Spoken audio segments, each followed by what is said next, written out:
আমার কাছে যে প্রশ্নটি আছে আমি দেখছি এখানে লেখা আছে আজানের সময় যখন আশহাদু আন্না মুহাম্মাদুর রাসূলুল্লাহ বলা হয় উত্তরে সাল্লাল্লাহু আলাইহি সাল্লাম বলা যায় কিনা আপনারা কি বলেন?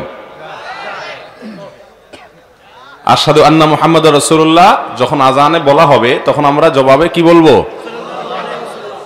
সাল্লাল্লাহু আলাইহি সাল্লাম। বেশিরভাগ মানুষ এই উত্তর দিয়েছেন এবং উত্তরটা ভুল। উত্তরটা কি ভুল? বলেছেন কুলু মিসলা মা ইয়াকুলুল মুআজ্জিন, মুআজ্জিন যা বলে হুবহু তোমরা তা বলো, শুধুমাত্র হাইয়া আলাস সালাহ হাইয়া আলাল ফালাহ এই দুইটা জায়গায় তোমরা বলবে লা হাওলা ওয়ালা কুওয়াতা ইল্লা বিল্লাহ, আর বাকি যা বলবে হুবহু তা।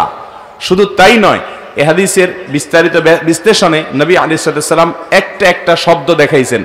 ইযা ক্বালা আল্লাহু আকবার কুলু আল্লাহু আকবার, ইযা ক্বালা আশহাদু আল্লা ইলাহা ইল্লাল্লাহ কুলু আশহাদু আল্লা ইলাহা ইল্লাল্লাহ, ইযা ক্বালা আশহাদু আন্না মুহাম্মাদার